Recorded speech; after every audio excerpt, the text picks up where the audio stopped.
The bloodied, pregnant mare collapsed on Emma's lawn at dawn, her desperate eyes silently begging for help as the brand of the slaughterhouse still burned raw on her flank. 11-year-old Emma faced the terrified animal alone, knowing that whatever she decided in the next few minutes would determine whether this horse and her unborn foal lived or died. Before we continue, don't forget to subscribe to the channel, like the video, and comment where in the world you're watching from. Let's go. The dawn broke quietly over the small suburban neighborhood, casting long shadows across Emma's backyard. At 11 years old, Emma wasn't expecting anything extraordinary that Thursday morning as she peered through her bedroom window. The familiar swing set stood sentinel near the sandbox her father had built when she was younger, but something was different. There, in the middle of their neatly trimmed lawn, lay a massive shape that hadn't been there the night before. Emma rubbed her eyes, wondering if she was still dreaming. The shape was a horse, a large chestnut mare with a white blaze down her face, lying still on the grass. For a moment, Emma feared the worst, but then she saw the gentle rise and fall of the animal's sides. The horse was alive, but clearly exhausted. "Mom! Dad!" Emma shouted, racing downstairs in her pajamas, her heart pounding with excitement and concern. "There's a horse in our backyard." Her parents exchanged confused glances over their morning coffee. Emma's mother, Sarah, a pediatric nurse who had just returned from a night shift, raised an eyebrow. "Emma, honey, I know you've been asking for riding lessons, but this isn't the time for make-believe." "I'm not making it up," Emma insisted, tugging at her father's sleeve. "Come see." Mark, Emma's father, followed his daughter to the back door, expecting to find nothing more than perhaps a deer that had wandered into their yard. When he saw the horse, he froze. "Sarah," he called, his voice strangely quiet, "you need to see this." The family stood at the back door, staring in disbelief at the unexpected visitor.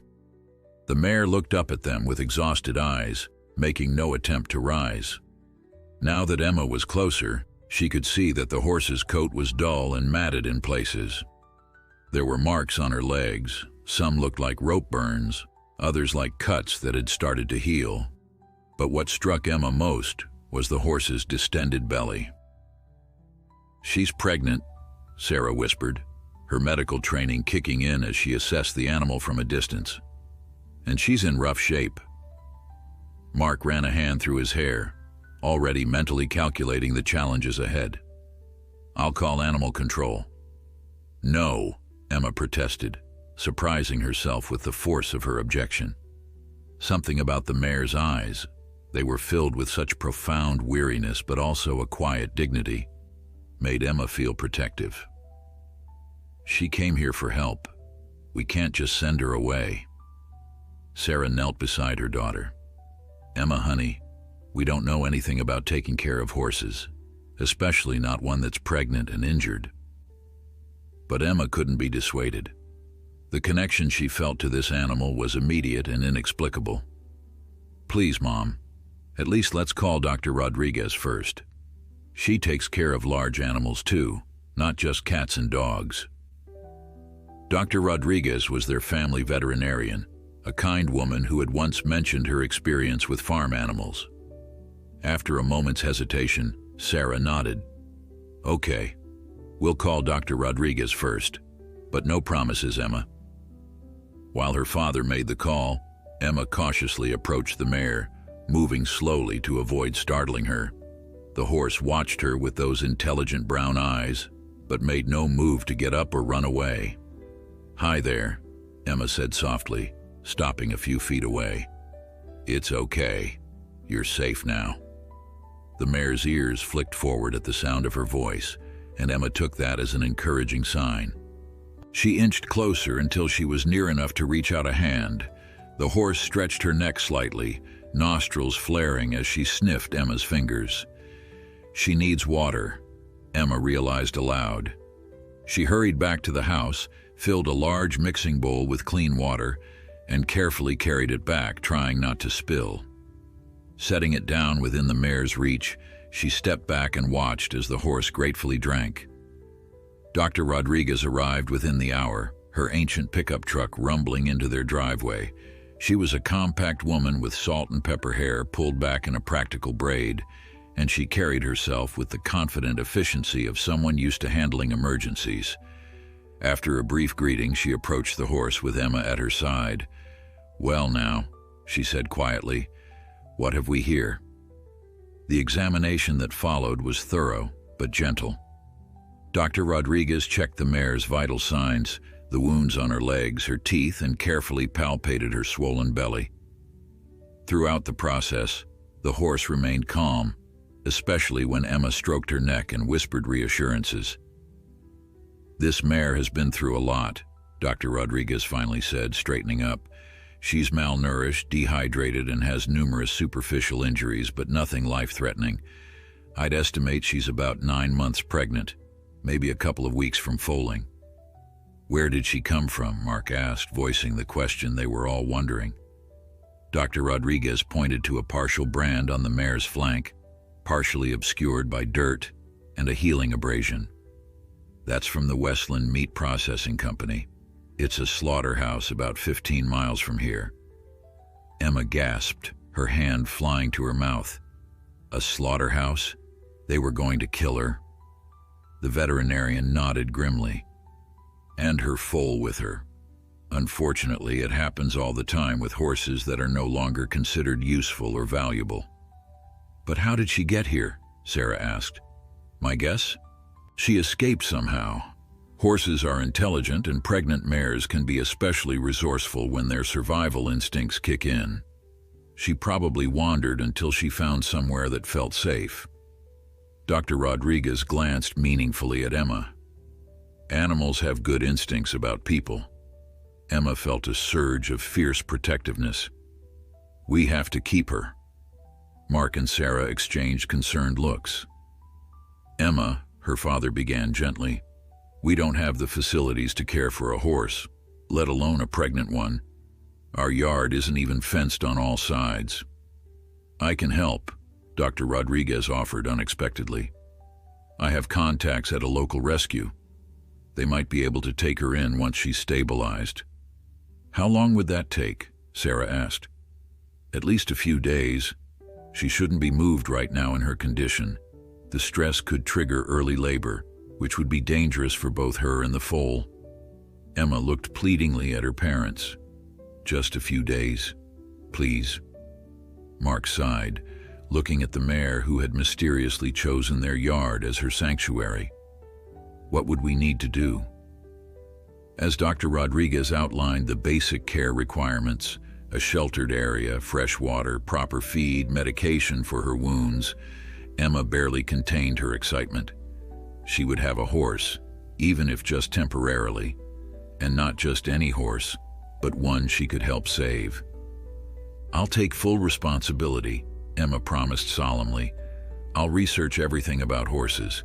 I'll get up early to feed her before school. I'll clean up after her. Please." Her parents' resistance was crumbling. Emma could see it in their faces. Finally, her mother nodded. 3 days, she said firmly. "Then we reassess the situation." Dr. Rodriguez smiled. "I'll bring over some supplies this afternoon and show you the basics. For now, let's get her some proper food and continue to keep her hydrated." As the adults discussed logistics, Emma sat down on the grass beside the mare, gently stroking her neck. The horse's breathing had calmed, and she seemed more relaxed now that she'd been examined and given water. "You need a name," Emma whispered. Looking into the mare's soulful eyes, she was struck by their warm amber color in the morning light. "How about Amber? Is that okay?" The mare blinked slowly and rested her head on the grass closer to Emma's lap, as if in agreement. In that moment, Emma felt a connection she couldn't explain, a silent understanding between two souls. Whatever happened next, she knew her life had changed forever with the arrival of this unexpected visitor. What no one realized then was just how profound that change would be, not just for Emma, but for the entire community.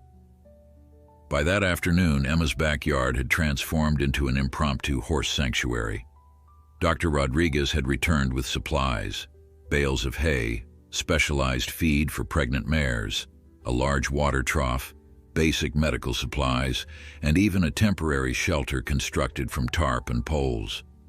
Emma's father had cleared out their garden shed to store everything, his initial reluctance giving way to practical problem-solving. "Remember," Dr. Rodriguez instructed as she showed Emma how to mix the feed with warm water to create a nutritious mash. "Amber needs to eat small amounts frequently rather than large meals. Her digestive system is sensitive right now, especially after what she's been through." Emma nodded seriously, absorbing every word like a sponge. She had already filled 3 notebooks with information gathered from the internet about horse care, pregnant mares, and foaling.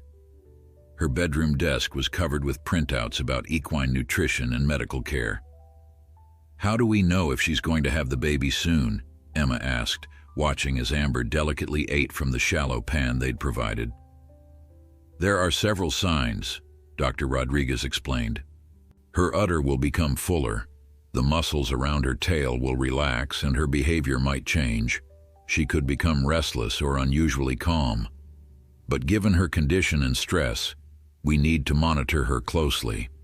The foal could come earlier than expected." As Dr. Rodriguez continued her explanation, a white pickup truck pulled into their driveway. A tall man in a dark suit stepped out, his polished appearance starkly out of place in their suburban setting. He approached Mark, who was reinforcing the temporary shelter in the yard. "Mr. Thompson?" the man asked, his voice carrying across the yard. "I'm James Westbrook, legal representative for Westland Meat Processing." Emma felt her heart drop. The slaughterhouse had found them. Mark straightened, wiping his hands on his jeans before extending one to shake. "What can I do for you, Mr. Westbrook?" The lawyer's eyes drifted to Amber, who had stopped eating at the sound of the unfamiliar voice. "I believe you have property belonging to my client. That mare escaped from our facility 2 days ago. We've been tracking her." Dr. Rodriguez stepped forward. "How exactly did a heavily pregnant mare in poor condition manage to escape your secure facility?" Westbrook's professional demeanor didn't waver. "That's an internal matter we're addressing.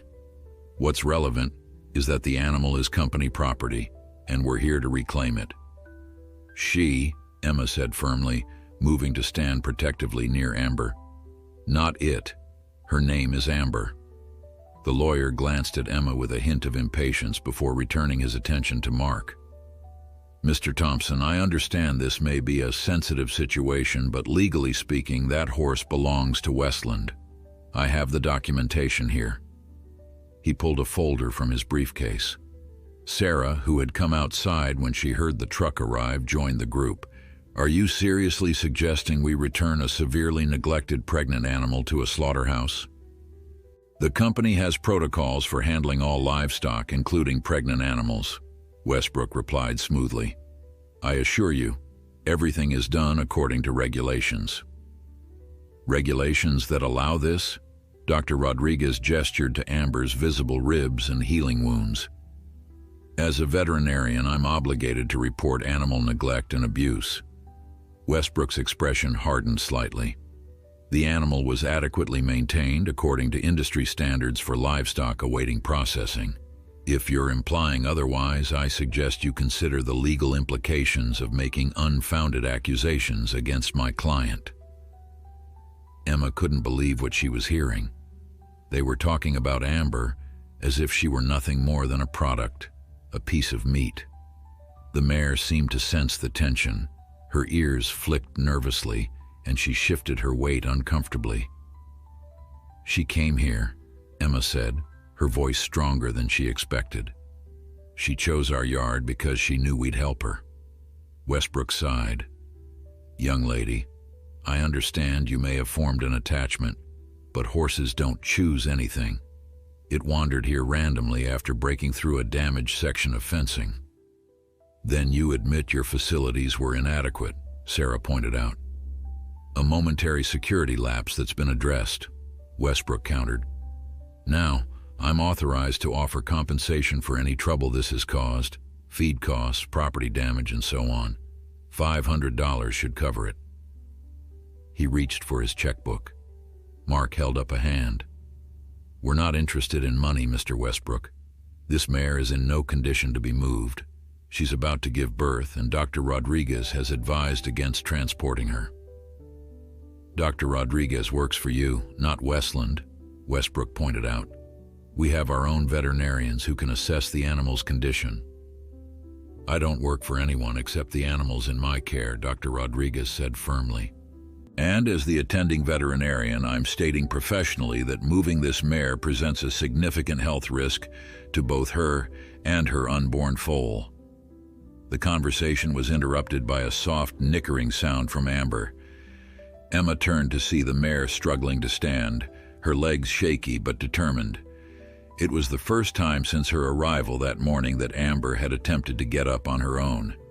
Everyone watched in silence as the mare wobbled to her feet, her swollen belly hanging heavily. She took a few tentative steps toward Emma, then turned to face the group of adults, positioning herself partially between Emma and the lawyer. The gesture wasn't lost on anyone present.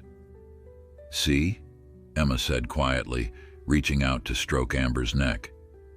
She understands everything. Westbrook cleared his throat. Anthropomorphizing livestock doesn't change their legal status, I'm afraid. Maybe not, Mark said. But it does change how we're going to handle this situation. Mr. Westbrook, I'm not a lawyer, but I know enough to understand that you can't simply remove an animal from private property without either our permission or a court order. Do you have a court order? Westbrook's pause answered the question before he spoke. Not at present, but it can be arranged quickly if necessary. Then I suggest you do that, Mark replied. In the meantime, we'll continue to provide care for Amber under Dr. Rodriguez's supervision. The lawyer considered this for a moment, weighing his options. Very well, Mr. Thompson. Expect further communication from our legal department. I strongly advise you not to make any permanent arrangements regarding the animal. As Westbrook returned to his truck, Emma felt a mixture of relief and anxiety. They had won this round, but the battle wasn't over. He'll be back, won't he? She asked, once the truck had disappeared down their street. Dr. Rodriguez nodded grimly. Probably with reinforcements. Westland is a big operation with powerful connections. Mark placed a reassuring hand on Emma's shoulder. We'll figure something out, kiddo. For now, let's focus on making Amber comfortable. The rest of the day passed in a flurry of activity. Emma's parents called a family friend who practiced law for advice. Dr. Rodriguez made calls to her contacts at various animal rescue organizations. Emma stayed by Amber's side, talking to her softly, ensuring she had fresh water, and watching for any signs that the foal might be coming. As evening fell, Sarah brought dinner outside so Emma wouldn't have to leave Amber. They sat together on lawn chairs, eating sandwiches and discussing their options. What if they come back tomorrow with a court order? Emma asked, voicing the fear that had been gnawing at her all afternoon. Courts don't usually work that quickly, her father explained. And Melanie says they might have a hard time proving ownership if the mare wasn't properly microchipped or documented. Plus, Dr. Rodriguez added, there are animal welfare laws that could complicate their claim, especially given Amber's condition when she arrived here. Emma looked at Amber, who was resting peacefully under the makeshift shelter, her sides rising and falling with each breath. In the fading light, the mare's chestnut coat glowed warmly, and she looked almost regal despite her ordeal. She trusts us, Emma said simply. We can't let her down. As night fell, Emma reluctantly went inside to sleep, but only after her parents promised to check on Amber regularly through the night. She lay awake for hours, her mind racing with worries about Westbrook's return and hopes for Amber's future. Eventually, Exhaustion claimed her, and she drifted into dreams filled with running horses and open fields. What she couldn't know was that Amber's arrival was about to spark a movement that would extend far beyond their backyard, one that would challenge an industry, unite a community, and change numerous lives, starting with her own. Emma woke before dawn, her mind immediately turning to Amber. She dressed quickly in the dim light of her bedroom, pulling on jeans and her favorite blue sweater. The house was quiet as she tiptoed downstairs and slipped out the back door. The morning air was cool and misty, with the first hints of sunrise coloring the eastern sky. Amber was awake, her large eyes watching as Emma approached. To Emma's surprise, the mare was standing, looking stronger than she had the day before. "Good morning, beautiful girl," Emma whispered, approaching slowly. Amber nickered softly in response, a sound that made Emma's heart swell. "How are you feeling today?" Emma checked the water trough, still half full and clean, then prepared Amber's morning feed according to Dr. Rodriguez's instructions. As Amber ate, Emma examined her body carefully, looking for the signs the vet had described. The mare's belly seemed even more pronounced this morning, hanging low, and Emma noticed that her udder appeared fuller. "Is your baby coming soon?" she asked, stroking Amber's neck. The horse leaned into her touch, and Emma was struck again by how gentle this massive animal was despite everything she'd been through. The back door opened, and Sarah stepped out, wrapped in her robe with a steaming mug of coffee in hand. "You're up early," she said with a small smile. "How's our patient?" "I think she's better," Emma replied. "She was standing when I came out, and I think her udder looks bigger, like Dr. Rodriguez said it would before she has the foal." Sarah came closer, examining Amber with a nurse's practiced eye. "You might be right. I'll call Dr. Rodriguez after breakfast." She looked at her daughter with a mixture of pride and concern. "You should come in and eat something yourself." "I will, just a few more minutes," Emma promised, not ready to leave Amber's side. Sarah nodded understandingly. "Don't be too long. And Emma, you're doing a wonderful job with her." Those words of praise warmed Emma as she continued her morning routine with Amber. By the time she went inside for breakfast, the sun had fully risen, casting a golden glow over their transformed backyard. Mark was at the kitchen table, laptop open, with papers spread around him. "I've been researching animal welfare laws," he explained when Emma joined him. "And Melanie sent over some information about horse rescue organizations." Emma peered at the screen. "Did you find anything that can help us keep Amber?" "Maybe," Mark said cautiously. "There are laws against animal cruelty and neglect that might apply here. The problem is proving that Westland violated those laws, and doing it quickly enough to prevent them from reclaiming her." The conversation was interrupted by the ringing of the doorbell. Mark and Emma exchanged worried glances. Was Westbrook back already? Sarah, who was closest to the front door, went to answer it. They heard voices. Then Sarah called, "Emma, Mark, you should come see this." They hurried to the front door to find not Westbrook, but a small group of people standing on their porch. A young woman with a camera stepped forward. "Hi, I'm Jessica Chen from the Metro News," she said, extending her hand to Mark. "We received an anonymous tip about a pregnant mare that escaped from Westland meat processing and found sanctuary in your yard. Is that true?" Before Mark could respond, Emma spotted movement beyond the reporter. At the end of their driveway, several more people had gathered, some with signs reading, "Save Amber," and "Horses are not food." "How do they know her name?" Emma whispered, stunned. A man stepped forward from the group on the porch. "I'm David Ramirez from Heartland Horse Rescue. Dr. A. Rodriguez called us yesterday about your situation. Word has spread quickly in the animal welfare community." Mark looked bewildered by the sudden attention. "We're just trying to do the right thing for a horse that showed up in our yard." "That's exactly why we're here," David explained. Stories like this don't happen every day. A pregnant mare escaping a slaughterhouse and finding her way to a family willing to protect her. People care about this. They want to help. We'd love to do a feature story, Jessica added. It could raise awareness about what happens to horses like Amber and potentially generate support for your efforts to keep her safe. Emma looked at her father pleadingly. This could be exactly what they needed to protect Amber. Mark hesitated only briefly before nodding. All right, but we need to be careful about what we say. There are legal considerations, and Amber's welfare comes first. As they invited Jessica and David inside, the crowd at the end of their driveway continued to grow. Word was spreading through social media, and by mid-morning, their quiet suburban street had become the site of an impromptu demonstration. Dr. Rodriguez arrived, having to park a block away due to the gathering crowd.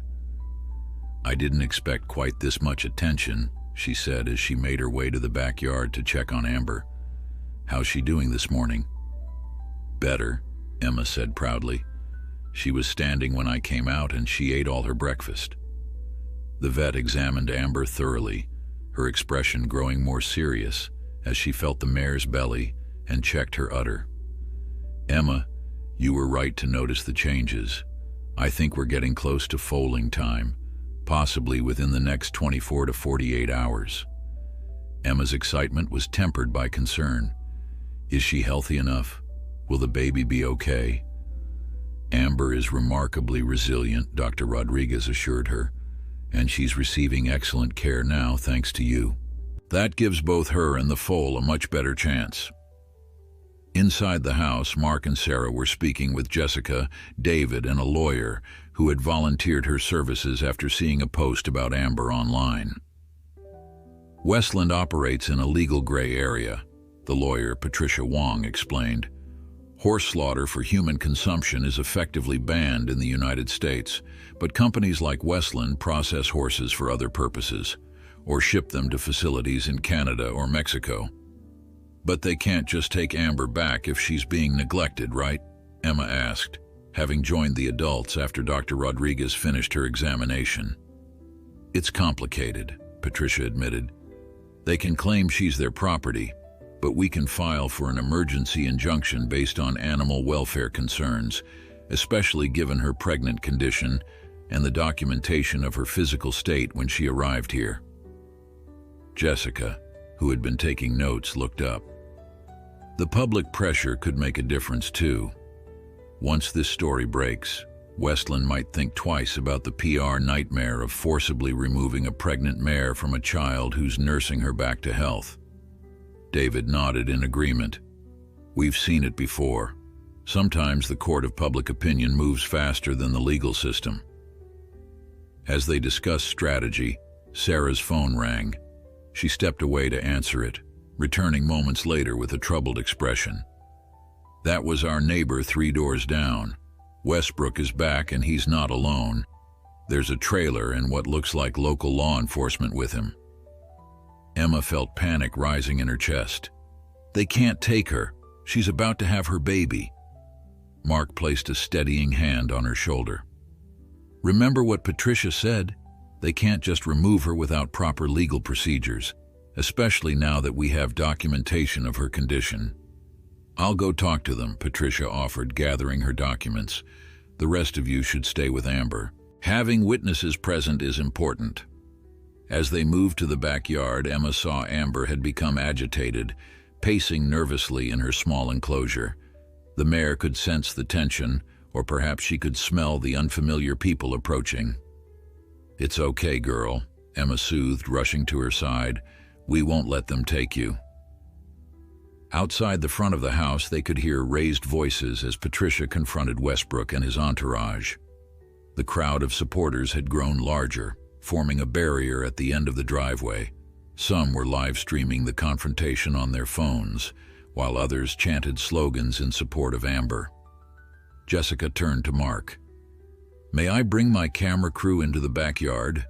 People need to see Amber and understand what's at stake here. Mark hesitated, then nodded. Just be respectful of her space. She's already stressed enough. As Jessica went to retrieve her crew, Emma stayed by Amber's side, one hand resting protectively on her neck. The mare trembled slightly, her eyes wide and alert to the commotion. "No matter what happens," Emma whispered to her, "I'll find a way to keep you safe. I promise." What began as a simple act of kindness toward an animal in need was rapidly evolving into something much larger, a fight that would test Emma's determination, challenge a powerful industry, and ultimately reveal the extraordinary capacity for compassion that exists in ordinary communities when united for a worthy cause. The standoff at the Thompsons' front yard intensified as Westbrook, flanked by a sheriff's deputy and two men wearing Westland meat processing uniforms, faced Patricia Wong and the growing crowd of supporters. Emma watched anxiously from the backyard, torn between staying with Amber and wanting to hear what was happening. "They have some kind of paperwork," David explained, having gone to assess the situation.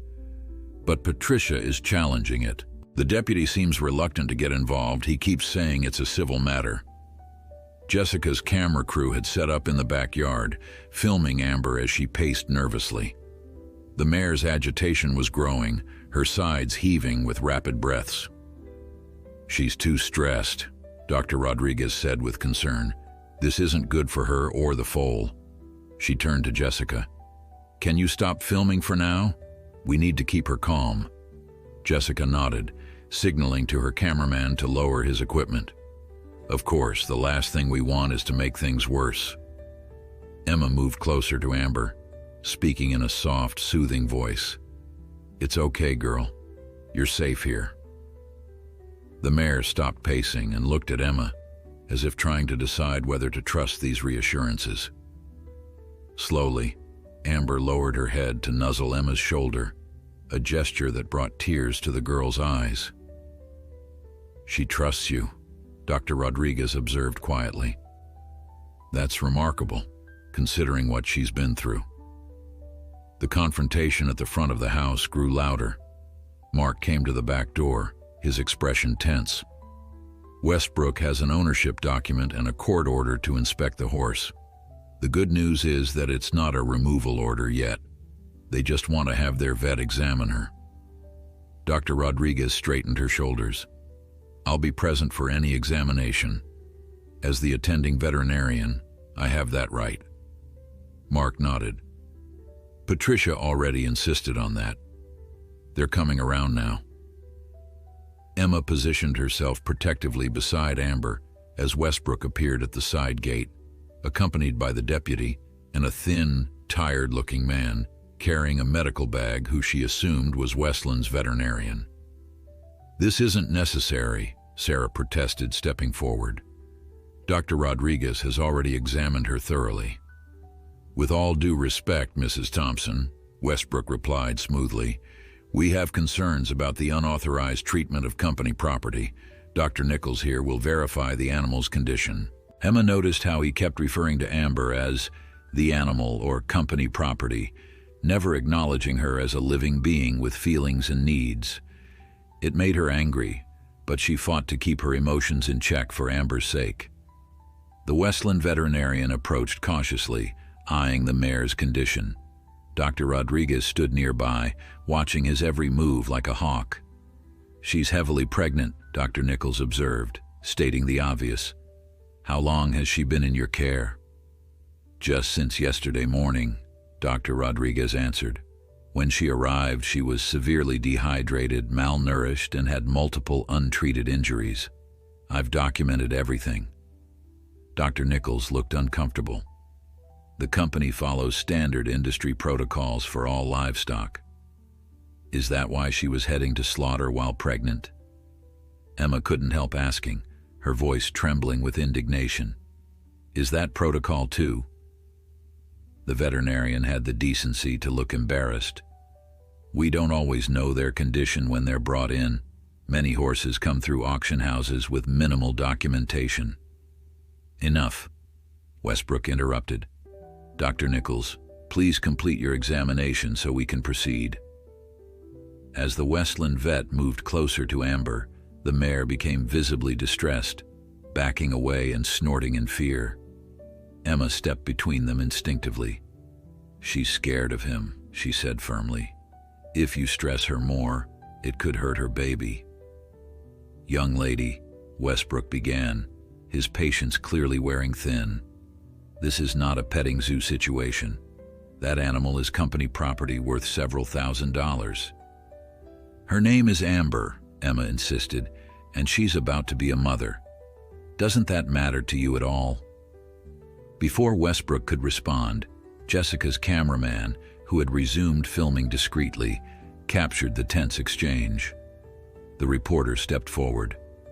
"Mr. Westbrook, would you care to comment on Westland's policy regarding the slaughter of pregnant mares?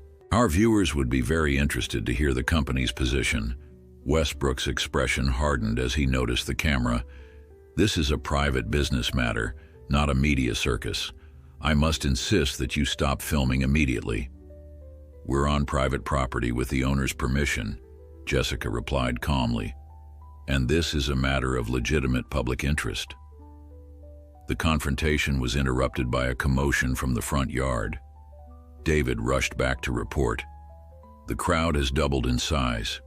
Someone contacted the State Animal Welfare Department, and they've just arrived."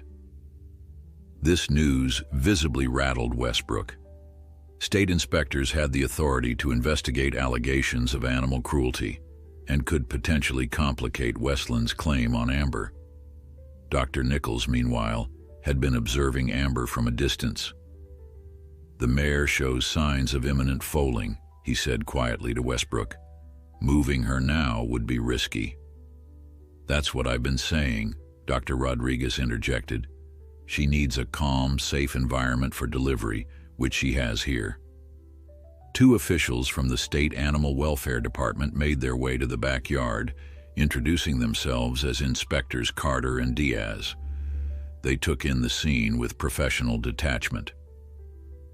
"We received multiple reports about a pregnant mare rescued from slaughter," Inspector Carter explained.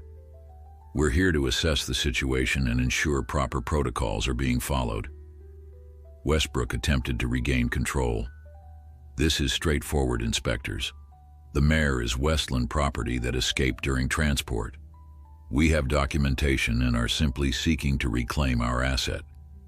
Inspector Diaz raised an eyebrow at the word asset, but maintained her professional demeanor. "Mr. Westbrook, when livestock is found in a compromised condition, state regulations require a full investigation before ownership claims can be enforced, especially in cases involving pregnant animals." While the adults continued their tense discussion, Emma noticed a change in Amber. The mare had stopped pacing and was standing very still, her legs slightly splayed and her head hanging low. A small puddle was forming beneath her. "Dr. Rodriguez," Emma called urgently. "Something's happening." The veterinarian hurried over, took one look, and announced, "Her water's broken. The foal is coming, now." The news sent a ripple of reactions through the gathered crowd. Even Westbrook fell silent, momentarily taken aback by this development. "Everyone needs to step back and give her space," Dr. Rodriguez commanded, taking charge of the situation. "Emma, stay with her. She's bonded with you. The rest of you, move away unless I specifically ask for your help." Inspector Carter turned to Westbrook.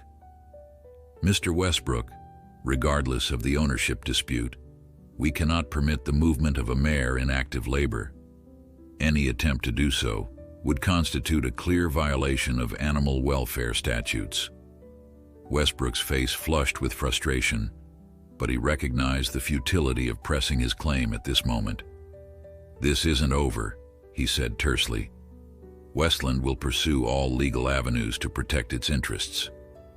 Right now, the only interest that matters is the safe delivery of that foal," Inspector Diaz replied firmly. As the spectators retreated to a respectful distance, Emma remained by Amber's side, stroking her neck and murmuring encouragement. The mare was breathing heavily now, occasionally paving at the ground with her front hoof. "What do?" Emma asked Dr. Rodriguez, who was preparing her medical supplies. Just keep her calm, talk to her, let her know she's not alone, the vet instructed. Birth is a natural process, and most mares handle it well, but given her condition, we need to be prepared for complications. Emma nodded, focusing all her attention on Amber. "You can do this, girl," she whispered. "I'm right here with you."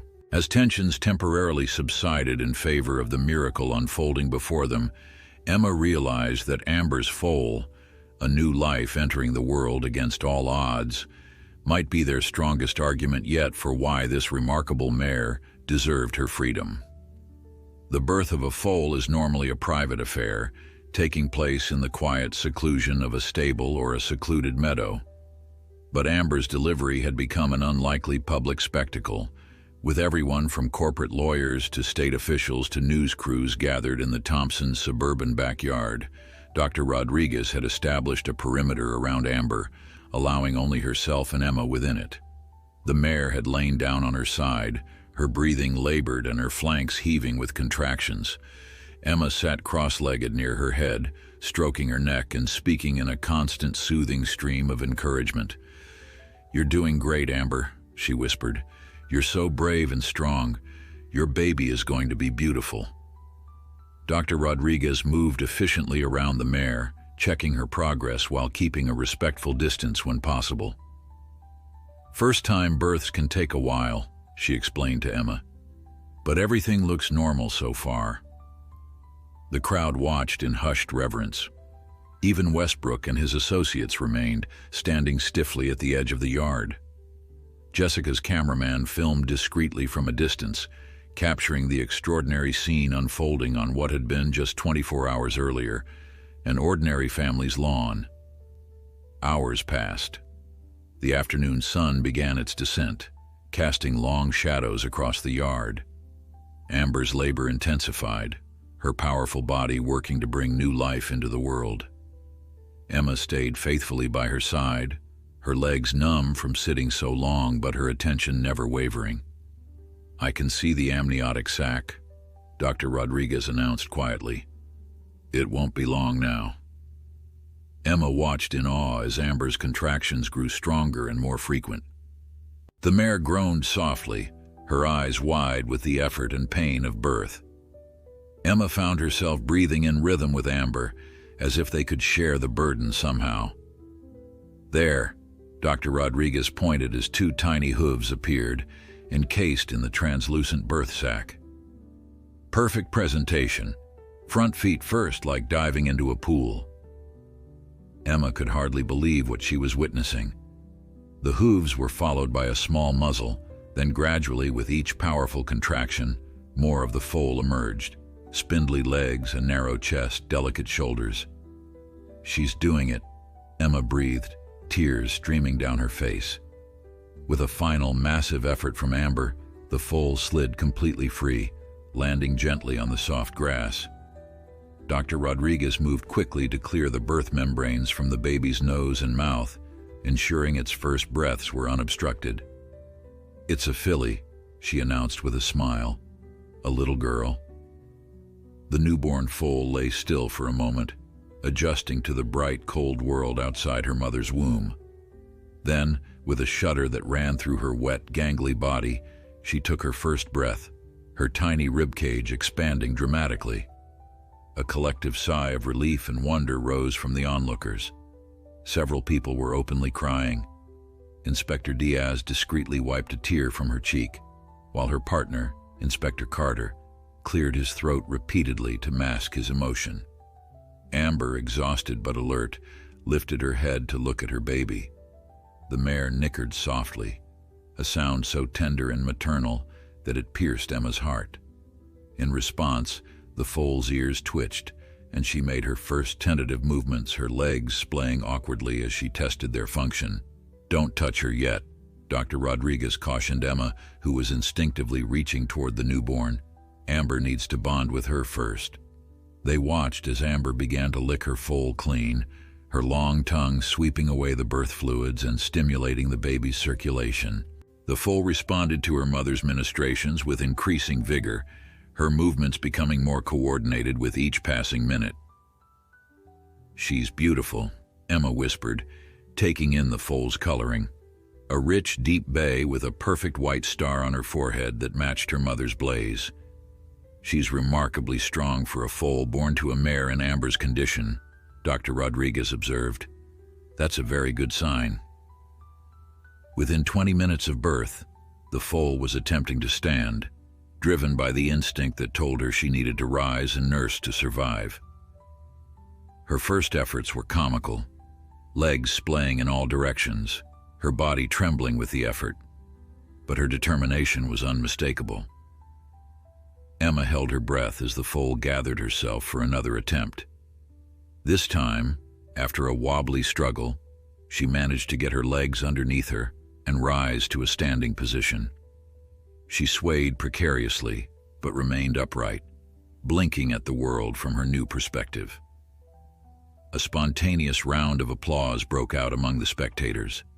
The foal startled at the sound, but Amber remained calm, still focused entirely on her baby. The newborn took her first shaky steps toward her mother, guided by instinct and the scent of milk.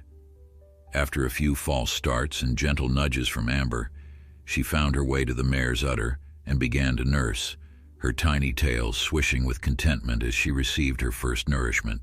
Dr. Rodriguez checked her watch. 14 minutes from birth to standing, 26 minutes to nursing. That's excellent. This little one has a strong will to live. Emma couldn't take her eyes off the pair, Amber standing patiently as her foal nursed, occasionally turning her head to nuzzle the baby's flank with obvious affection. It was the most beautiful thing Emma had ever witnessed. In the midst of this tender scene, Inspector Carter approached Westbrook, who had been watching the birth with an unreadable expression. "Mr. Westbrook," the inspector said quietly, "I believe we need to discuss the situation further before any decisions about the mare's disposition are made." Westbrook glanced at the inspector, then back at Amber and her newborn. For the first time, something like uncertainty crossed his face. "What exactly are you proposing?"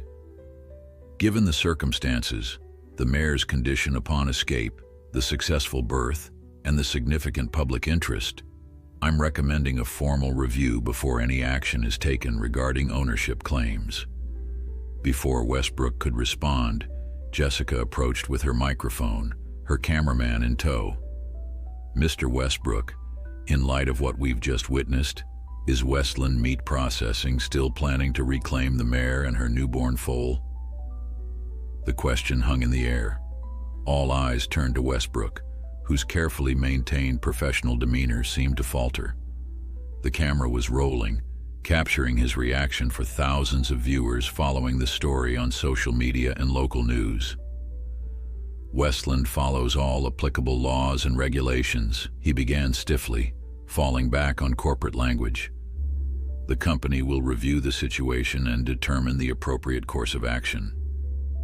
"So you're not ruling out sending this mare and her newborn foal back to the slaughterhouse?" Jessica pressed. The collective gasp from the onlookers was audible. Even the deputy sheriff looked uncomfortable at the implication. Westbrook's face tightened. "I have no further comment at this time. Westland will issue an official statement through proper channels." As he retreated toward his vehicle, the crowd's murmurs grew louder, their disapproval palpable. The birth had transformed what began as a property dispute into a moral question that cut to the heart of humanity's relationship with animals. Emma, still sitting beside Amber and her foal, had observed the exchange with growing concern. She looked up at her parents, who had moved closer during the birth. "They can't take them now, can they? Not after this." Mark placed a protective hand on her shoulder. "We won't let that happen, Emma. Things have changed." Sarah nodded in agreement, her eyes still wet with tears from witnessing the birth. "That little foal has just become the most famous baby in the county, and public opinion is a powerful force." As if to underscore the point, David from Heartland Horse Rescue approached, his phone in hand. "You might want to see this," he said, showing them the screen. Save Amber and Baby is trending statewide. The live stream of the birth has over 50,000 views already. Emma looked back at the foal, who had finished nursing and was now exploring her surroundings on wobbly legs, never straying far from her watchful mother. In the fading light of evening, the little family seemed to glow with the miracle of new life and second chances. "She needs a name," Emma said suddenly, reaching out to gently stroke the foal's soft muzzle. "We can't just call her Baby forever."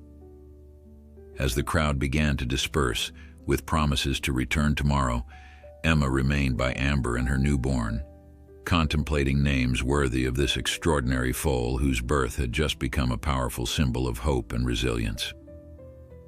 Dawn broke over the Thompsons' yard, painting the sky in pastel hues of pink and gold.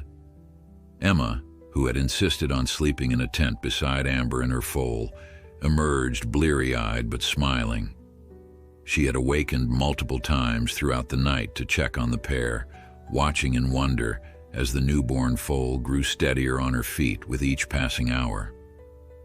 "Good morning, beautiful girls," Emma said softly, approaching the makeshift shelter where Amber stood protectively over her sleeping baby. The mare greeted Emma with a gentle nicker, lowering her head for scratches. The trust between them had deepened overnight, forged in the crucible of birth and their shared vigil. Dr. Rodriguez arrived early, carrying a medical kit and a tray of coffee for the adults. "How did our new mother and baby do overnight?" she asked, handing a steaming cup to Mark, who had just stepped outside. "Amazing," Emma reported proudly. "The baby nursed 3 more times that I saw, and she's getting really good at walking. I think she's even trying to run a little." "That's excellent," the vet said, setting down her equipment to examine the foal, who had awoken and was struggling to her feet. Foals develop quickly. They have to in the wild. Predators don't wait around. As Dr. Rodriguez checked the foal's vitals and umbilical stump, Emma shared her news. "I've decided on a name for her. I'm going to call her Miracle." "Miracle," Dr. Rodriguez repeated, smiling as she watched the foal frisk around her mother. "It fits her perfectly." By mid-morning, the previous day's crowd had reformed, larger than before. Word of Miracle's birth had spread through social media and local news, drawing animal lovers, curious neighbors, and reporters from beyond the local station. The street outside the Thompsons' house was lined with cars, and a small army of supporters had set up a refreshment station and information booth at the end of the driveway. David from Heartland Horse Rescue arrived with a portable paddock system. "Donated by a local farm supply store," he explained, as he and several volunteers began setting it up. They saw the news and wanted to help. This will give Amber and Miracle more room to move around safely. Jessica Chen returned with her news crew, this time accompanied by her station's lead anchor, signaling the story's elevation to feature status. "People can't get enough of this," she told Sarah. "The station's been flooded with calls and emails. Everyone wants to know what's going to happen to Amber and Miracle." Sarah nodded thoughtfully. "We've been wondering the same thing. The temporary court order preventing Westland from removing them expires tomorrow." "Have you heard anything from them since yesterday?" Jessica asked. "Not directly," Mark answered, joining the conversation. "But our lawyer says their legal department has been in touch. They're still pursuing their claim, but there's definitely a different tone after the birth." Their discussion was interrupted by the arrival of a sleek black SUV. A woman in an impeccably tailored suit emerged, her confident stride marking her as someone accustomed to commanding attention. "That's Catherine Montgomery," Jessica whispered. "She's the CEO of Westland's parent company, Agro Business Incorporated. This just got interesting." Catherine approached the Thompsons directly, extending her hand with a practiced smile. "Mr. and Mrs. Thompson, I'm Catherine Montgomery. I was hoping we might have a conversation about our mutual situation." Mark exchanged glances with Sarah before responding. Of course, Ms. Montgomery. Would you like to come inside? Actually, Catherine said, glancing toward the backyard where Amber and Miracle were visible, I'd prefer to see them first if you don't mind. Emma, who had been listening from nearby, immediately moved to stand protectively near Amber and Miracle. She watched warily as the adults approached. Catherine Montgomery observed the mare and foal with an expression that revealed nothing of her thoughts.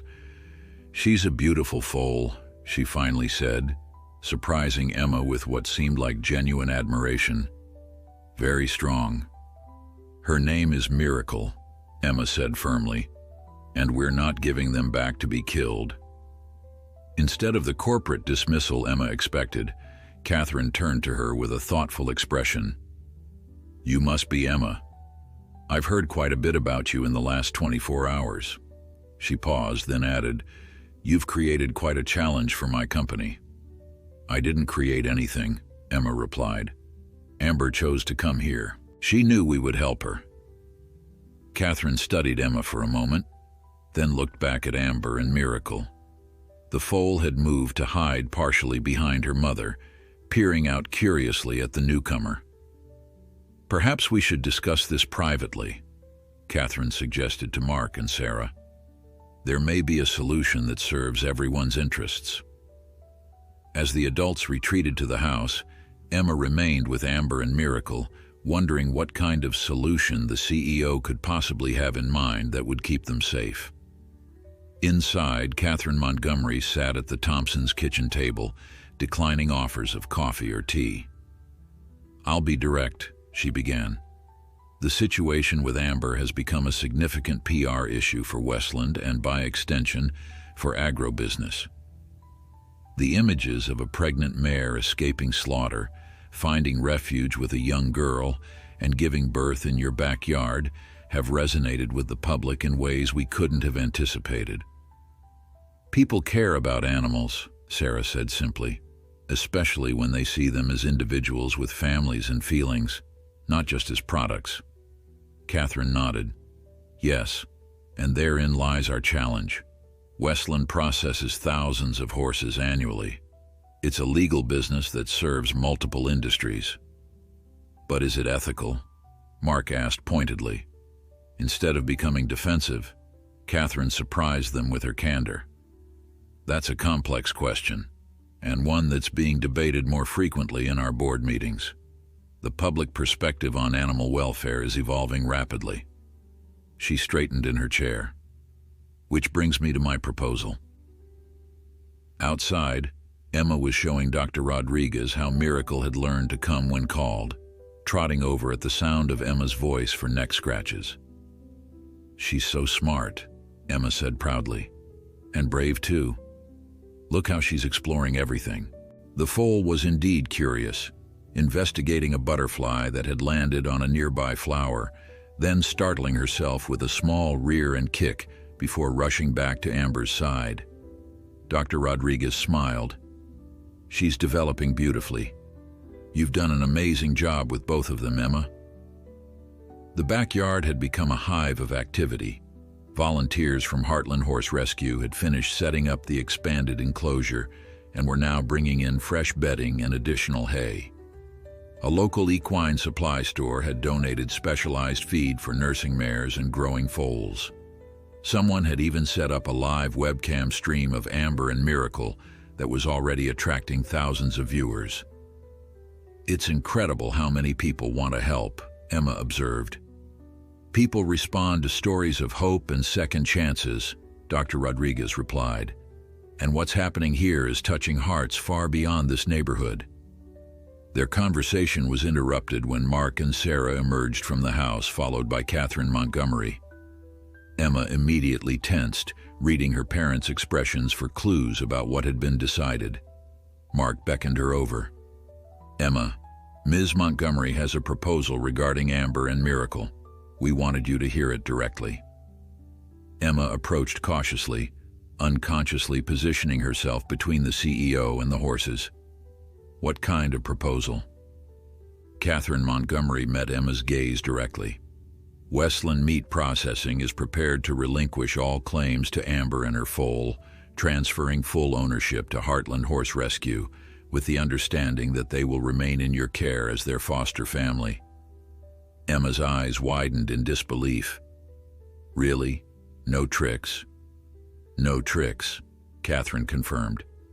In exchange, we ask that you and your family participate in an initiative we're launching, a corporate responsibility program focused on humane treatment of all animals in our supply chain, with special emphasis on rehoming suitable horses rather than processing them. Emma looked to her parents for confirmation. Mark nodded encouragingly. Ms. Montgomery's company is making significant changes to their practices. They want you to help them develop new guidelines and share Amber and Miracle's story as part of their campaign. You would be compensated for your time, of course, Catherine added, and more importantly, your input would help shape policies that could save many more horses like Amber. Emma turned to look at Amber and Miracle, considering what this would mean for them and for other horses who might otherwise face Amber's original fate. The responsibility felt enormous, but so did the opportunity. They'd be safe? Forever? Emma asked, needing absolute certainty. You have my personal guarantee, Catherine replied, and it will be formalized in legally binding documents. Emma took a deep breath, thinking about how much had changed since she'd first spotted Amber in their yard just 2 days ago. Then yes, she said finally, for Amber and Miracle, and for all the other horses who deserve a chance. As Catherine Montgomery departed, Jessica approached with her camera crew. Emma, would you share with our viewers what just happened? People have been following Amber and Miracle's story with such concern. With new confidence, Emma faced the camera. Amber and Miracle are staying with us, she announced, her voice strong and clear, and we're going to help make sure other horses get second chances too. The news spread quickly through the gathered crowd, prompting cheers and applause. Emma returned to Amber and Miracle, kneeling beside them in the grass. Did you hear that? She whispered, stroking Amber's neck. You're home now, both of you. As if understanding, Amber lowered her head to nuzzle Emma's shoulder, while Miracle pranced playfully around them, her spindly legs growing stronger with each passing hour, a living symbol of the hope and new beginnings that had emerged from one desperate mare's bid for freedom. 3 months passed, transforming the Thompsons' modest suburban backyard into something resembling a small hobby farm. A proper stable now stood where the garden shed had once been, custom built by volunteers from the local contractors association who had followed Amber and Miracle's story. The once pristine lawn had been partially converted to a small paddock with proper fencing, allowing the horses room to exercise safely. Amber had blossomed under Emma's care. Her once dull coat now gleamed in the summer sunlight, and her formerly protruding ribs were covered with healthy muscle. The wounds on her legs had healed completely, leaving only faint scars as reminders of her past ordeal. Most striking was the change in her eyes. The wariness had been replaced by a calm confidence, the fear by trust. Miracle, now a lanky 3-month-old filly, bore no traces of her precarious beginnings. She was the picture of equine health, full of energy and mischief, racing around the paddock with the exuberance of youth. Her deep bay coat shone like polished mahogany, and the white star on her forehead seemed to have expanded slightly as she grew, forming a distinctive diamond shape that made her instantly recognizable. Emma sat on the paddock fence, watching the pair with undisguised pride. Her life had changed as dramatically as the backyard. Once an ordinary suburban 11-year-old whose greatest responsibility had been completing her homework on time, she was now the caretaker of 2 horses and an advocate for equine welfare whose opinion was sought by adults 3 and 4 times her age. They look amazing, David said, climbing up to sit beside her on the fence. The director of Heartland Horse Rescue had become a regular visitor and mentor to Emma. You've done remarkable work with them." Emma smiled, accepting the compliment with the quiet confidence she had developed over the months. "They did most of the hard work themselves. I just provided the opportunity." David laughed. "Don't sell yourself short. Most experienced horsewomen would be challenged caring for a recovering mare and newborn foal. You've done it with no prior experience, just determination and heart." Their conversation was interrupted by the arrival of a sleek company car bearing the new logo of Agrobusiness's Equine Welfare Division, a stylized horsehead with the tagline, "Second Chances." Catherine Montgomery emerged, looking less corporate than she had at their first meeting, dressed in casual slacks and a blouse more suitable for a farm visit. "Right on time," David observed, checking his watch. "She's never late." Emma hopped down from the fence to greet the CEO, who had become a surprising ally in their cause. The corporate responsibility initiative she had proposed that day in the Thompsons' kitchen had evolved into something far more substantial than any of them had anticipated. "Emma," Catherine greeted her warmly. "How are our poster girls today?" "Miracle just learned to jump over the small cavaletti David set up," Emma reported proudly. "And Amber's been much more playful lately. Dr. Rodriguez says it's a sign she's feeling completely secure now." Catherine watched the horses with genuine interest. The cynical corporate executive who had initially approached the situation as a PR problem had undergone her own transformation. After weeks of working with Emma and the Heartland team, she had developed a genuine passion for the cause. The board unanimously approved the expansion of the Second Chances program yesterday, Catherine announced. "We're allocating an additional $2 million for rescue partnerships and rehabilitation facilities." David whistled softly. "That's double what we discussed last month." Catherine nodded. "The public response to the initial program has been overwhelming. Our consumer approval ratings are up 37%, and we've seen increased market share in all our ethical product lines." She smiled at Emma. "Turns out doing the right thing is also good business." "How many horses will it help?" Emma asked, always focused on the practical impact rather than corporate metrics.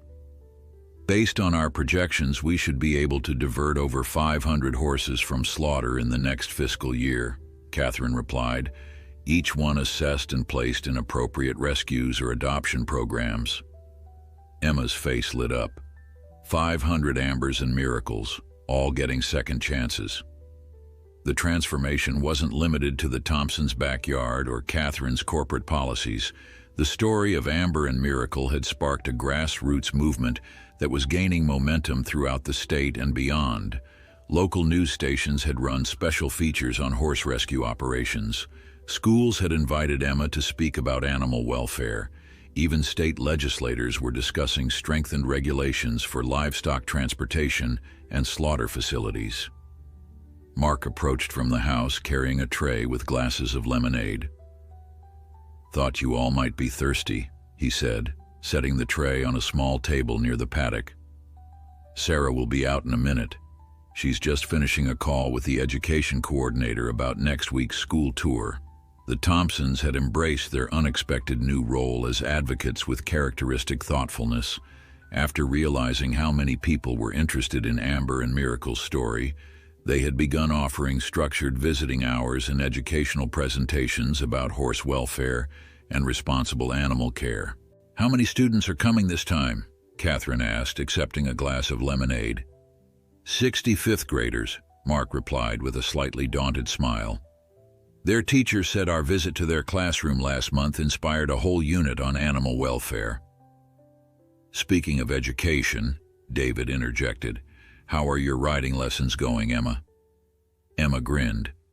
What had begun as basic horsemanship skills to better care for Amber and Miracle had evolved into proper riding instruction, courtesy of a retired dressage trainer who had volunteered her services after following their story. "Really good. Ms. Winters says I have a natural seat. I'm learning posting trot now on Daisy."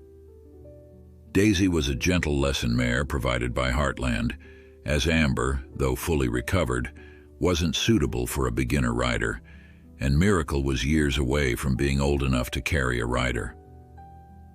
"She's being modest," Mark added. "Ms. Winters told us she hasn't seen a beginner with such natural ability in years." Emma blushed but couldn't hide her pride. Her passion for horses, once limited to books and occasional glimpses of them in parks or parades, had blossomed into a comprehensive education in equine care, behavior, and riding. Sarah joined them, tablet in hand. "I just got confirmation that Senator Garrett will be attending the fundraiser next month," she announced, "and she's bringing the head of the Agriculture Committee with her." The fundraiser, a collaborative effort between Heartland Horse Rescue, Agrobusiness's Second Chances program, and several local businesses, aimed to establish a dedicated rehabilitation facility for horses rescued from the slaughter pipeline. The Thompson family had become unexpected but effective advocates, leveraging the attention from Amber and Miracle's story to drive meaningful change. As they discussed the upcoming event, Emma's attention was drawn back to the paddock where Miracle was engaging in one of her favorite games, trying to entice her mother to play. The filly pranced around Amber, occasionally nipping gently at her legs or tossing her head in invitation. For several minutes, Amber maintained her dignified adult stance, but eventually, the mare's resistance crumbled. With a playful buck that made Emma laugh out loud, Amber joined her daughter in a joyful gallop around the paddock. "I never get tired of watching that," Emma said softly. "What?" Catherine asked, following her gaze. "Amber playing. After everything she went through, she still remembers how to be happy. She still knows how to play." Emma turned to the CEO with unexpected earnestness. "That's why this work matters so much. They're not just animals or products. They're individuals with feelings and personalities and the capacity for joy." Catherine nodded slowly, watching the horses with new understanding. "You're right. And that perspective is exactly what we need to keep at the center of this initiative." As the afternoon sun cast a golden glow over the paddock, illuminating Amber and Miracle in their playful dance, Emma felt a profound sense of rightness.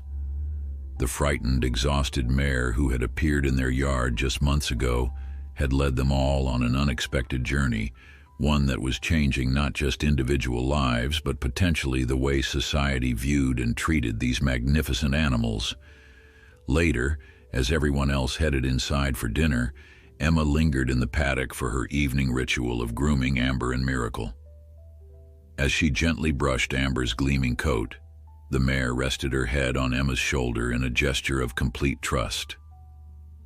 "We did it, girl," Emma whispered. "You're safe. Miracle is thriving, and you're helping other horses too. Your courage changed everything."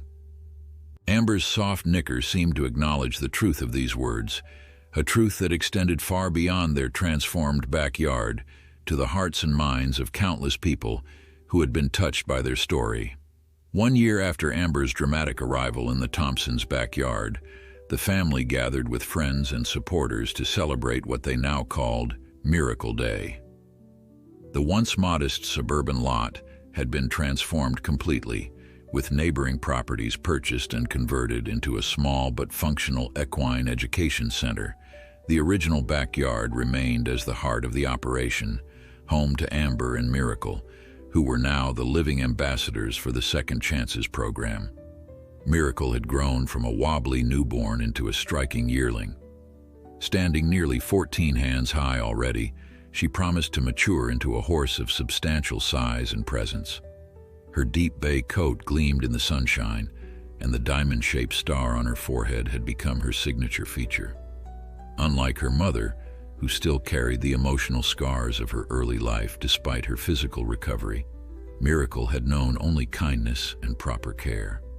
She approached life with a boundless curiosity and confidence that charmed everyone who met her.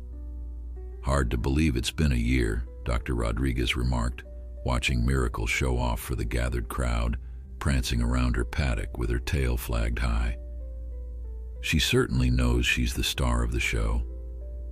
Emma, now 12 and noticeably taller, laughed in agreement. She's such a ham. Amber was shy about all the attention at first, but Miracle has never met a camera she didn't like. The celebration wasn't just about marking the anniversary of that fateful morning. It was also the official launch of the Thompson Equine Education Center, a non-profit organization that had grown organically from the media attention surrounding Amber and Miracle's story. What had begun as informal visits from curious neighbors and supporters had evolved into structured educational programs about horse welfare, rescue, and responsible ownership.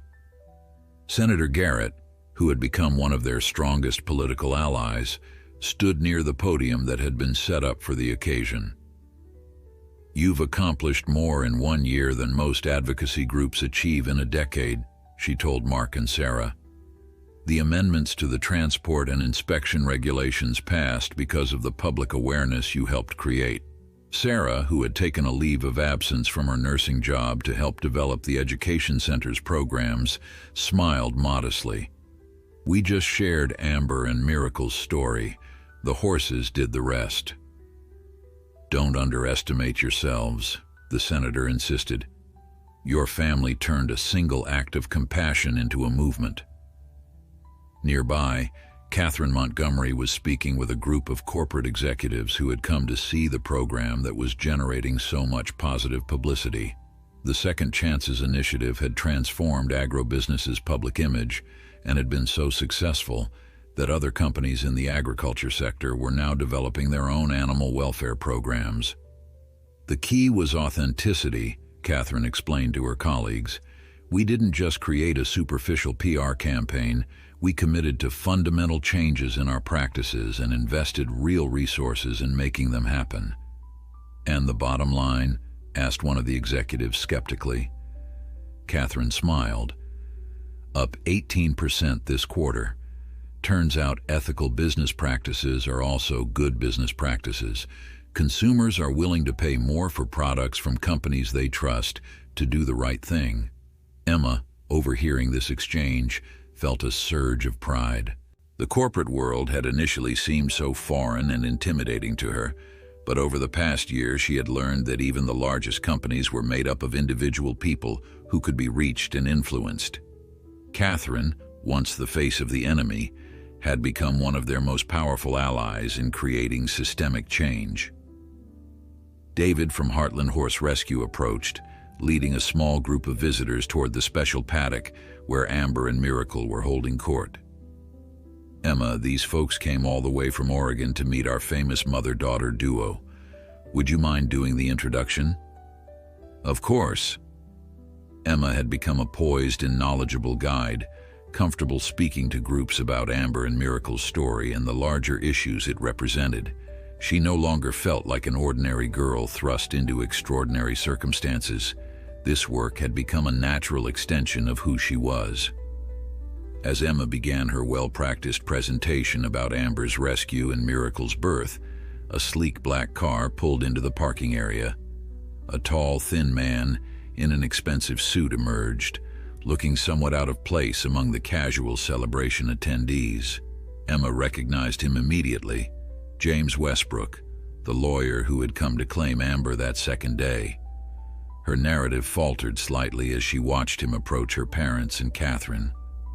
Although Westland Meat Processing had officially relinquished all claims to Amber and Miracle as part of the agreement with agribusiness, Emma still felt a flicker of protective anxiety whenever anyone associated with the slaughterhouse appeared. "Is everything okay?" asked one of the visitors, noticing her distraction. "Yes, sorry." Emma refocused on her group. "As I was saying, Miracle was born right here in our backyard. Just 14 minutes later she stood for the first time, and by 26 minutes she was nursing." Meanwhile, Mark and Sarah greeted Westbrook with cautious politeness. Their relationship with the lawyer had been adversarial during those tense first days, but the subsequent year had brought unexpected developments. "Mr. Westbrook," Catherine acknowledged him with professional courtesy. "I didn't expect to see you here today." "I was in the area on other business," he replied. but I wanted to stop by and see them. His gaze drifted toward Amber and Miracle in their paddock.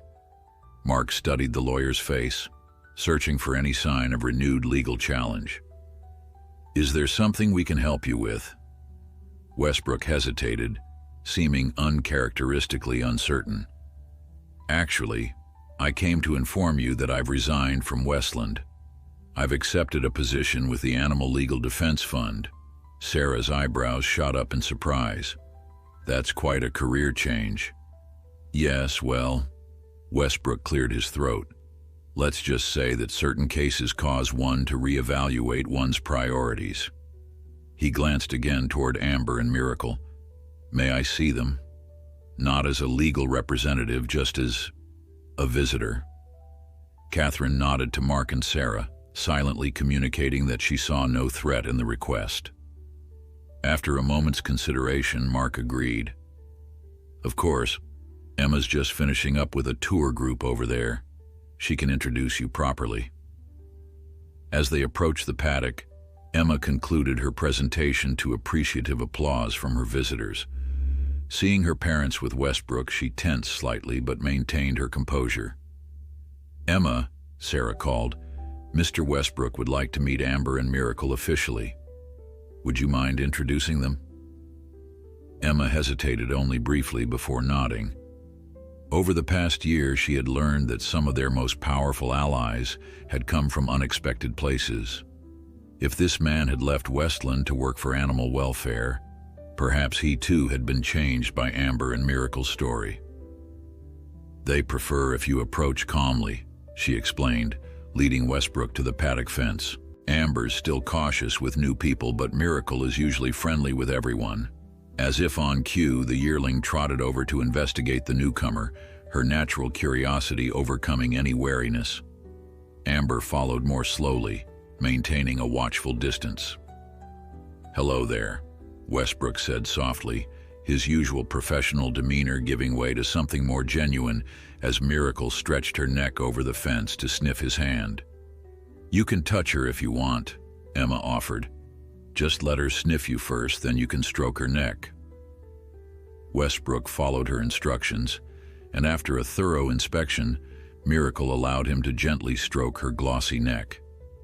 The lawyer's face softened as he made contact with the yearling. "She's extraordinary," he said quietly, "and to think she might never have existed if Amber hadn't escaped," Emma finished for him. "Or if she hadn't chosen our yard, or if we hadn't decided to help her." Westbrook nodded, watching as Amber cautiously approached to check on her daughter. A series of small decisions that led to something much bigger. "That's how change happens, I think," Emma reflected. "One choice at a time." As Westbrook continued his tentative interaction with the horses, Senator Garrett signaled that it was time for the official ceremony to begin. Guests began gathering around the podium, where a large ribbon stretched across the entrance to the new Education Center building. Emma excused herself to join her parents at the podium. As the nominal founder of what had become the Thompson Equine Education Center, she would be cutting the ribbon alongside the senator and other dignitaries. Looking out at the assembled crowd, friends, neighbors, volunteers, supporters, media, and even former adversaries like Westbrook, Emma felt momentarily overwhelmed by how far they had come in just 1 year. From a terrified pregnant mare appearing in their backyard to a full-fledged nonprofit organization with corporate partnerships and political influence, it seemed almost impossible. Yet there stood Amber and Miracle in their paddock, living proof that the impossible could become reality when enough people chose compassion over indifference, action over apathy. As Senator Garrett handed her the ceremonial scissors, Emma caught her mother's eye and saw reflected there the same mix of amazement and determination that she herself felt. They had never sought this path, but now that they were on it, they would follow it wherever it led, one compassionate choice at a time. 5 years had passed since Amber's desperate flight to freedom had led her to the Thompsons' backyard, the modest suburban home that had once stood at the center of a media storm, was now just one building among many in the sprawling Thompson Equine Education and Rescue Center. What had begun with a single mare and foal had grown into a nationally recognized organization with a clear mission: to rescue, rehabilitate, and rehome horses in need, while educating the public about equine welfare. Emma, now 16, stood in the center aisle of the main barn, clipboard in hand, checking inventory for the upcoming week. She had grown into a confident young woman, her childhood passion for horses now tempered and strengthened by years of practical experience. Her once tentative handling of Amber had evolved into an intuitive understanding of equine behavior that even seasoned trainers remarked upon. "Emma," called a voice from outside, "the new rescue just arrived." Setting aside her clipboard, Emma hurried out to the unloading area where a Heartland horse rescue trailer was backing up to the receiving barn. David, now the operational director of their joint rescue program, was supervising the unloading process. "What do we know about this one?" Emma asked, approaching the trailer. "6-year-old thoroughbred mare, failed racehorse," David replied. "Owner couldn't afford her care after she bowed a tendon. She was headed to auction when one of our spotters identified her as a good candidate for rehabilitation." Emma nodded, mentally preparing for what might emerge from the trailer.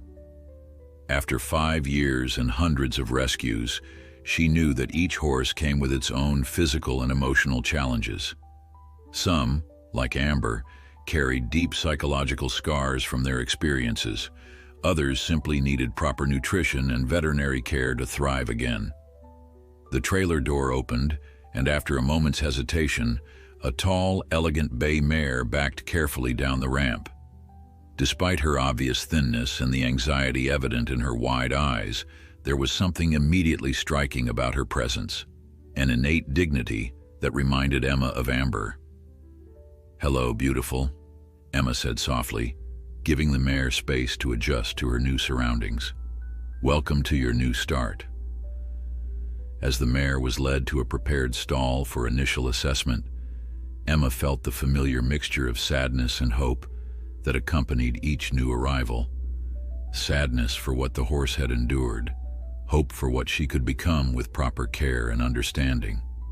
Later that afternoon, Emma made her way to the special paddock at the heart of the property, the one area that remained largely unchanged from those early days. This was Amber and Miracle's private domain, the peaceful retreat where they could simply be themselves rather than ambassadors or education animals. Miracle, now a magnificent 6-year-old mare standing 16.2 hands high, cantered over at the sight of Emma. Her deep bay coat gleamed with health, and the diamond star on her forehead seemed to catch the light with particular brilliance today.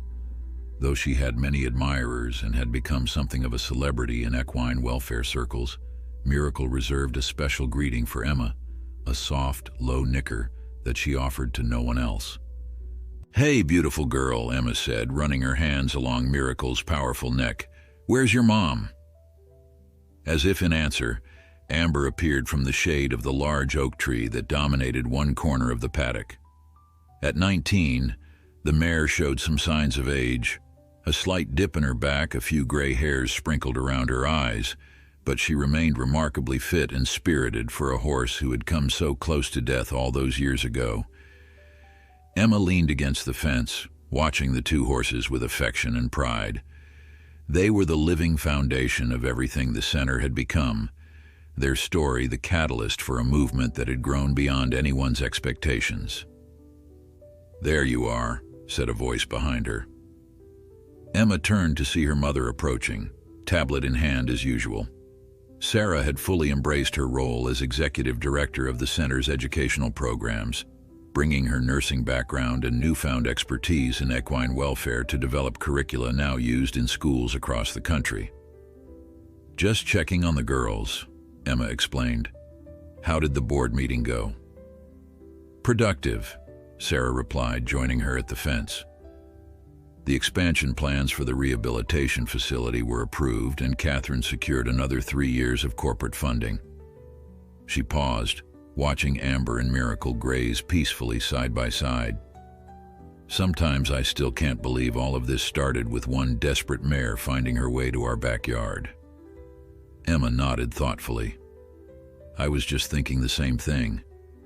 Do you ever wonder what would have happened if we hadn't helped her? Sarah put an arm around her daughter's shoulders. I try not to. But I do know that moment changed all of our lives, and hundreds of horses' lives, for the better. Their reflective moment was interrupted by the arrival of Mark, who had traded his corporate job for a full-time position managing the center's operations. There's my favorite ladies, he called cheerfully, human and equine. How was the meeting with the State Agriculture Committee? Sarah asked. Better than expected, Mark replied. The amended transportation regulations passed unanimously. Starting next month, all livestock carriers will be required to provide water, adequate ventilation, and regular rest periods for horses in transit. Emma felt a surge of satisfaction. These incremental policy changes, built on years of advocacy and education, were creating real improvements in horses' lives across the state. And it had all begun with Amber's desperate bid for freedom and one family's decision to help. Senator Garrett sends her regards, Mark added, and a reminder about the gala next month. She wants Emma to speak about the Youth Ambassador program. Emma nodded, though public speaking still wasn't her favorite activity. She preferred working directly with the horses, particularly the new rescues who needed specialized rehabilitation. But she understood the importance of sharing their story and inspiring others to join the cause. As they discussed the upcoming gala, Dr. Rodriguez's truck pulled up to the barn. After 5 years as their primary veterinarian, she had recently cut back her private practice to join the center's staff full-time, overseeing the medical care of all their rescues and training the next generation of equine veterinarians through a newly established internship program. Perfect timing, Mark observed. I asked Elena to join us for the tour with the potential major donors. They'll be here in about an hour. These donor tours had become a regular part of life at the center. While corporate partnerships provided significant funding, individual philanthropy remained crucial to their long-term sustainability. People who connected with Amber and Miracle's story often became passionate supporters of the wider mission. Emma checked her watch. I should go assess the new mare before they arrive. I want to start her on a rehabilitation plan as soon as possible. As Emma headed back to the receiving barn, her mind was already working through the steps needed to help the new rescue adjust and recover. Each horse presented unique challenges, but the fundamental approach remained the same: establish trust, address physical needs, and provide the time and space for emotional healing. Inside the barn, Emma found the new mare settling into her stall under the watchful eye of one of their trained volunteers. Though still anxious, the thoroughbred was accepting small handfuls of hay and showing interest in her surroundings, positive signs for a horse in transition. She's beautiful, observed a voice from behind. Emma turned to find Catherine Montgomery watching the mare with appreciative eyes. The CEO had become a regular presence at the center over the years, her initial corporate damage control evolving into genuine passion for equine welfare. She is, Emma agreed, another victim of the racing industry's disposable attitude toward horses who don't perform or break down. Catherine nodded grimly. Still so much work to do in that sector, but we're making progress. She looked at Emma with respect that had been earned through years of dedicated work. The regulations Mark just mentioned? 5 years ago, they wouldn't have had a chance of passing. Now they're approved unanimously. Emma smiled, accepting the implied compliment not just for herself, but for everyone who had contributed to their cause. One horse at a time, one policy at a time. Speaking of which, Catherine said, her tone shifting to business, the educational video series featuring Miracle has gone viral, over 2 million views in just 3 weeks. She's a natural star, Emma laughed. Unlike her mother, who still prefers to keep a low profile. Catherine smiled, understanding the reference to Amber's more reserved nature. They balance each other perfectly, just like this organization balances rescue work with education and advocacy. As they continued discussing the center's various initiatives, Emma felt a deep sense of contentment. The path that had begun with that fateful morning discovery had led her to exactly where she was meant to be, surrounded by horses who needed her, doing work that mattered, and helping to create lasting change in how these magnificent animals were valued and treated. Later, as the sun began to set over the property, Emma returned to Amber and Miracle's paddock. The day's activities had concluded, the volunteers and staff had gone home, and a peaceful quiet had settled over the center.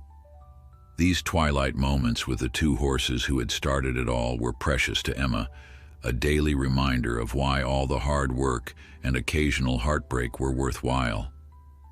As she leaned against the fence, Amber approached slowly, her eyes soft with recognition. The mare who had once been so broken had become a steady, dignified presence, a living testament to resilience and the healing power of compassion. 10 years to the day after Amber had appeared in the Thompsons' backyard, a large crowd gathered at the Thompson Equine Education and Rescue Center for what had become an annual celebration.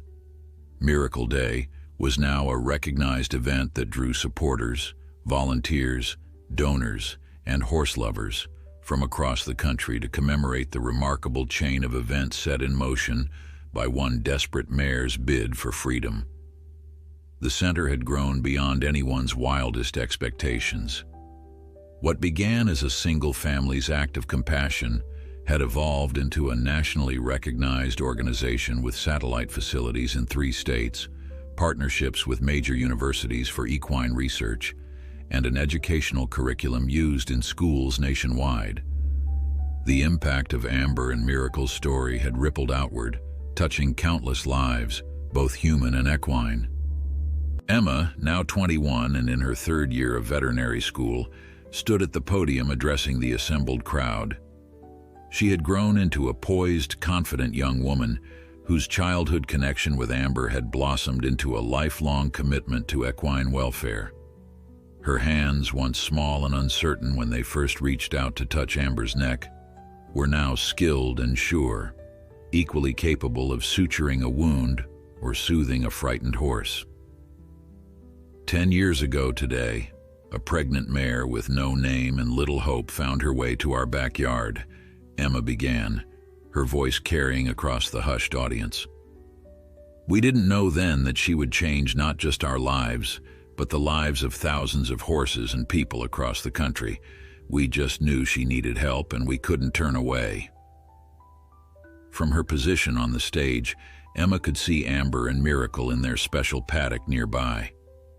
Amber, now 24, moved more slowly these days. Her muzzle grayed with age, but she still carried herself with the quiet dignity that had touched so many hearts. Beside her, Miracle had matured into a magnificent 11-year-old mare in the prime of her life, her gleaming coat and powerful presence drawing admiring glances from everyone who saw her. Amber and Miracle taught us something profound, Emma continued. They showed us that when we open our hearts to one animal in need, we open the door to changing entire systems. What began as a simple act of kindness grew into a movement that has transformed how we think about, care for, and value horses in our society. The statistics supported her words. In the decade since Amber's escape, the number of horses sent to slaughter had decreased by 37% nationwide. Regulations governing equine transportation and care had been strengthened in 42 states. Research funded by the center had developed new approaches to treating common equine ailments, improving quality of life for horses everywhere. But numbers don't tell the whole story, Emma said, her gaze moving across the familiar faces in the audience. Her parents, Dr. Rodriguez, David from Heartland, Catherine Montgomery, Senator Garrett, and even James Westbrook, whose unlikely transition from slaughterhouse lawyer to animal welfare advocate had become part of their shared narrative. The real story is written in the lives of individual horses and the people who love them. As Emma concluded her speech to enthusiastic applause, the celebration transitioned to its central ritual, the parade of second chances. One by one, horses who had been rescued through the center's programs were led past the audience, each accompanied by their adoptive owner or caretaker, each representing a life saved and transformed. There was Thunder, a former carriage horse rescued from neglect, now a beloved therapy animal working with veterans suffering from PTSD. Duchess, once so malnourished she could barely stand, now a healthy show jumper who had competed at the state level. Phoenix, rescued from a kill pen with hours to spare, now a trusted trail horse for a teenage girl who had found her own confidence through their partnership. The parade continued for nearly an hour, each horse a living testament to the power of second chances. Some moved with the easy grace of horses who had always known kindness, while others still carried visible reminders of their difficult pasts, scars, slight limps, wary eyes. But all had found safety, purpose, and love, the birthright of every horse, as Emma often said. Mark and Sarah watched the proceedings with quiet pride. Their lives had been irrevocably changed that morning 10 years ago. Their comfortable suburban existence transformed into something more challenging, but infinitely more meaningful. Mark had long since left his corporate job to manage the center full-time, while Sarah had developed the educational programs that were now being implemented nationwide. "Did you ever imagine this?" Mark whispered to his wife, gesturing to the hundreds of people gathered to celebrate what had begun in their backyard. Sarah shook her head, smiling. "Not in my wildest dreams, but I wouldn't change a thing." As the formal ceremonies concluded, Emma made her way to Amber and Miracle's paddock. This private moment with the two horses who had started it all had become her personal tradition on Miracle Day, a quiet reconnection amid the public celebration. Miracle greeted her with characteristic enthusiasm, trotting over to the fence and nickering softly. Emma reached out to stroke the mare's glossy neck, marveling as always at her presence and spirit. Though she had worked with hundreds of horses over the years, none had quite captured her heart like this pair. Amber approached more slowly, her steps measured with age, but her eyes as soft and expressive as ever. When she reached the fence, she lowered her head to rest it against Emma's shoulder, a gesture of trust and affection that still moved Emma deeply, even after all these years. "Happy anniversary, girls," Emma said softly, one hand on each mare's neck. "We've come a long way together, haven't we?" As she stood there with the two horses who had changed her life, Emma reflected on the unlikely journey they had shared.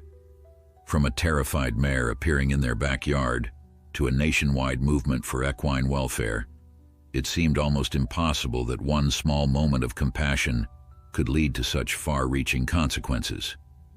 Yet the evidence surrounded her.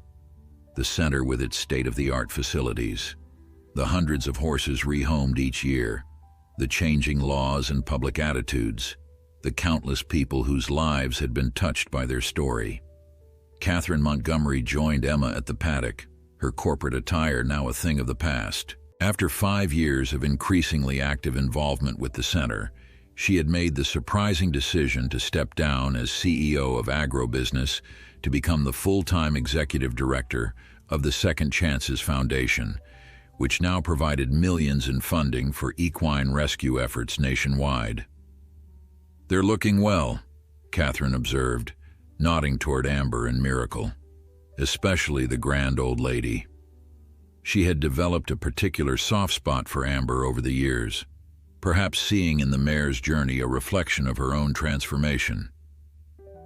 "She's slowing down," Emma acknowledged, "but Dr. Rodriguez says she's remarkably healthy for her age, especially considering what she went through in her early years." Catherine nodded thoughtfully. "Resilience. It's what connects all of us who found our way here." the horses, and the humans. She paused, watching as Miracle playfully tossed her head, still full of youthful energy despite her mature years. I've been thinking about the ripple effects of that morning 10 years ago. How many lives were changed because one mare found her way to the right backyard at the right time? I think about that too, Emma admitted. All the things that had to happen exactly as they did. If Amber hadn't escaped, or if she'd gone in a different direction, or if we'd called animal control right away instead of trying to help her ourselves. Thousands of horses would have different fates, Catherine finished for her, and so would we. As the celebration continued around them, visitors stopping by to admire Amber and Miracle, or to share stories of their own journeys with rescued horses, Emma felt a profound sense of gratitude. What had begun as a simple act of kindness toward one frightened mare had expanded into a lifelong purpose, connecting her to a community of like-minded individuals all working toward a common goal. The sun began to set over the property, casting a golden glow across the paddocks and buildings that made up the center. In the special enclosure, Amber and Miracle stood side by side, their silhouettes outlined against the fading light. Mother and daughter, survivors and symbols, the living heart of everything that had grown from that fateful morning. Emma watched them with a full heart, knowing that while the next decade would bring new challenges and changes, the foundation laid by these two remarkable horses would continue to support and inspire the work ahead. The path that had begun with one desperate mare's bid for freedom had become a highway of hope for countless others, a legacy that would endure long after Amber's hoofprints had faded from the Thompsons' backyard.